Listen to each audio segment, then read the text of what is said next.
A verdade é que hoje em dia ter um relacionamento e sustentar um relacionamento é muito complicado. E as redes sociais e todo o mundo em que a gente vive tornou isso ainda mais complicado. Eu vou tentar abordar um pouco sobre esse assunto. Eu sou uma pessoa casada, logo eu tenho alguma propriedade para falar disso. E eu espero que esse vídeo te ajude aí no seu relacionamento ou nos seus futuros relacionamentos. Seja muito bem-vindo, seja muito bem-vinda, estrategista.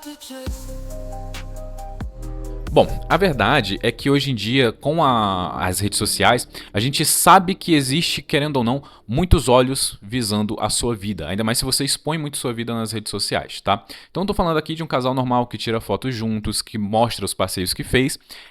Você tem uma grande exposição da sua vida como casal e das pessoas que estão envolvidas ali nessa relação nas redes sociais. E o que que isso faz? O que que isso traz à tona também, junto com essa exposição? Pessoas que estão cobiçando o seu parceiro ou a sua parceira nessas redes sociais. Ou seja, você vai ter várias pessoas, por verem você, esse casal feliz que vocês estão mostrando nas redes sociais, os passeios e a vida que vocês levam, vão estar cobiçando estar no lugar dessa pessoa. Logo, talvez, tá? Tenha várias pessoas que estão tentando separar vocês, ou dando em cima, ou tentando simplesmente colocar uma pimentinha ali ardosa dentro do relacionamento de vocês, que aos poucos pode ir deteriorando o casal, né? Ou seja, comentários negativos ali sobre o seu parceiro, falando que essa pessoa não é a pessoa certa pra você. Às vezes isso pode vir de um amigo, tá? Um amigo, tá? E esses falsos amigos aí estão aos montes de olho na relação de vocês, e às vezes vocês não percebem, principalmente casais que dão muita abertura pra esse tipo de comentário, tá? E eu tô falando aqui realmente porque isso existe, isso acontece e isso vai acontecer um dia com você. E se você não estiver preparado, o casal não estiver preparado para esse tipo de situação e eles não forem muito unidos, isso pode sim acabar com o casamento. Eu estou falando aqui só da parte da rede social, tá? Agora eu quero entrar no outro ponto, que é a comunicação do casal. Às vezes as pessoas que estão juntas, né, seja 1, 2, 3, 10 anos, não sabem se comunicar da forma que deveriam se comunicar. A gente tem que entender que quando você se comunica com outra pessoa, nem sempre o que você está falando é o que ela vai entender. E isso não acontece porque ela está se negando a entender o que você está falando. É simplesmente porque as pessoas têm experiências diferentes, as pessoas têm formas de entender diferentes. O cérebro de cada um funciona de uma forma diferente, baseado em todas as experiências de vida que ela teve, tá? Sabendo disso, a gente tem que entender que quando a gente fala A para uma pessoa, talvez ela não entenda A, talvez ela entenda Z. Ela não entende nem B nem C, ela entende Z, ou seja, ela entende uma coisa completamente oposta ao que você está falando. E às vezes você tem que explicar de uma maneira que ela entenda. E isso às vezes você tem que mudar a sua própria perspectiva, da sua visão sobre determinado assunto para poder explicar para essa pessoa de uma maneira que ela entenda. Então eu tô falando aqui que às vezes na comunicação do casal existe uma barreira, que é a própria forma como vocês se comunicam. E essa forma às vezes tem que ser adaptada, moldada para poder o outro entender e você também saber entender o outro, tá? E quando as pessoas não entendem que isso acontece, elas acham que a forma como ela fala, o outro já deve entender logo, isso gera intrigas, brigas e às vezes até mesmo um ruído na comunicação dos dois que, conforme o tempo passa, isso só piora e isso pode acarretar em um término. Então eu estou falando aqui de duas coisas já.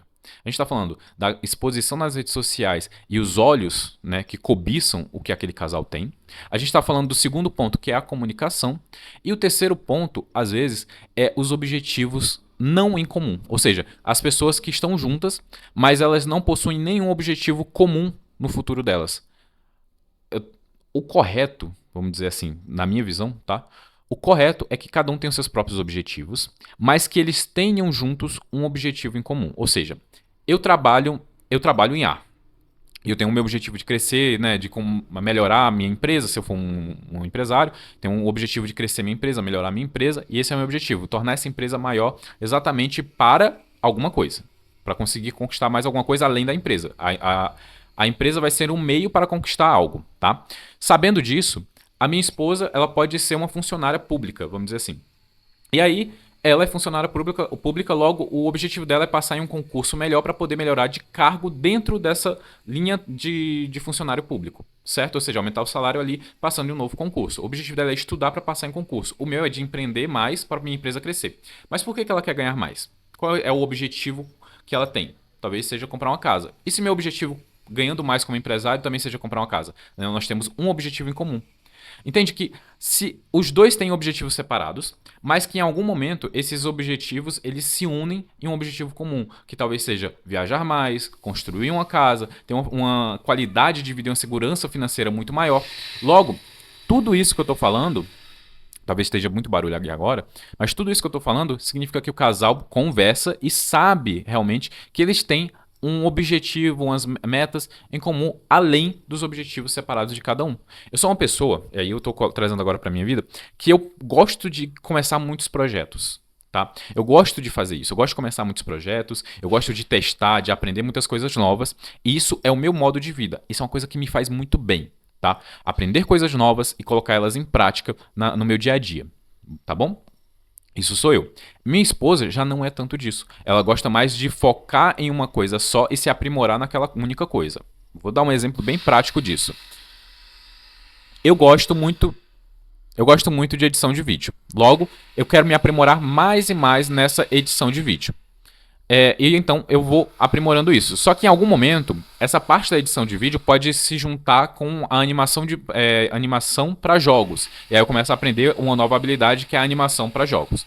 A minha esposa não faria isso. Ela continuaria focando só na edição de vídeo. No caso dela, ela é tatuadora.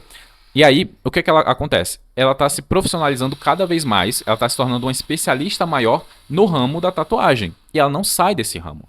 O ramo dela é esse, ela se especializa mais e mais e mais. Ela não cria novas ramificações baseadas ali na tatuagem, porque esse é o estilo dela de crescimento pessoal. E eu entendo. Só que lá na frente, o nosso objetivo é comprar um sítio. Sabendo disso, nós dois estamos querendo aprender várias novas. Eu, né? Tô querendo aprender várias novas habilidades para trazer mais renda, ou seja, fazer mais dinheiro. Ela, a mesma coisa, ela quer se aprimorar na tatuagem para poder fazer mais dinheiro, né? Ser melhor tatuadora, assim, ganhar mais e a gente lá no futuro comprar o nosso sítio e construir uma casa no sítio. Deu para entender? Ela tem um estilo de levar a vida profissional dela, eu tenho um outro estilo de levar a vida profissional. A gente só sabe disso, que nós temos estilos diferentes, eu não posso cobrar que ela tenha o meu estilo profissional, porque a gente conversa. E a gente conversa usando também a forma anterior da linguagem. A gente entende que a linguagem do outro é diferente na hora de falar, de explicar e de entender. Tá? Então aqui a gente já tem 3 passos. Um outro passo que pega muito também, acho que principalmente para o homem, porque o homem quer mais isso, é o sexo. Muitas vezes na relação, as pessoas caem na mesmice, na parte sexual, e acabam se sentindo, como eu posso dizer, saturadas do mesmo. E aí vão procurar alguma coisa diferente fora do relacionamento. Quando na verdade o que eles podiam estar fazendo era buscar novidade dentro do próprio casamento com o parceiro. Ou seja, cara, você não está gostando da forma como vocês estão se relacionando entre 4 paredes? Busquem formas de melhorar. Mas vocês só vão saber isso se o outro ponto da comunicação também estiver indo bem. Porque vocês vão saber conversar sobre isso de maneira leve para poder trazer algum tipo de novidade. E aí, quando eu digo alguma novidade, pode ser um brinquedo, pode ser alguma nova experiência, pode ser alguma coisa que vai tirar essa monotonia da relação de vocês, da relação íntima. Então, a gente aqui já falou de 4 passos, certo? E ver que todos eles, de alguma maneira, têm a comunicação ali no meio e a forma como vocês se comunicam é muito importante. Uma outra coisa que também é muito importante para um casal, para que ele não se separe, é também os seus ideais. Aquilo em que você acredita e que você não mudaria por ninguém, principalmente por uma pessoa que está do seu lado. Por quê? Você não muda os seus ideais, né, aquilo que você já traz consigo, principalmente na parte religiosa, principalmente na parte de como criar os seus filhos, principalmente na parte de estilo de vida. Tudo isso são coisas que você traz consigo e que é muito difícil você mudar para uma outra pessoa. Ou seja, o ideal é que o seu parceiro saiba que você tem esse estilo de vida, esses ideais, para que vocês verem se vocês estão equilibrados nesse tipo de assunto. Porque às vezes, se vocês forem muito longe da curva um do outro, o que vai acontecer? No começo vocês sabem lidar com essas diferenças, mas conforme o tempo passa, essas diferenças vão ser gritantes e aí vai chegar um ponto em que cada coisinha que o outro faz que você não gosta, porque é diferente dos seus ideais, vai se tornar uma briga. E essas brigas vão resultar em um término. Percebeu que as coisinhas irritantes e que os casais conseguem lidar no começo podem se tornar coisonas lá no futuro? E tudo isso poderia ser evitado com conversa, com comunicação. Tá? Aqui eu tô falando da minha visão sobre relacionamento. Talvez você tenha uma visão diferente sobre relacionamento, mas eu espero que esse vídeo te ajude de alguma forma no seu relacionamento atual ou nos seus relacionamentos futuros, tá? Se você achou que esse vídeo te agrega em alguma coisa, deixa o seu like aí, se inscreve no canal e aciona o sininho, tá? E cara, eu quero saber sua opinião de tudo que eu falei aqui. Deixa nos comentários o que você achou, o que você acrescentaria ou o que você discorda de tudo que eu falei, tá bom? Era isso por esse vídeo, era o que eu queria falar. Até a próxima, um forte abraço, estrategista.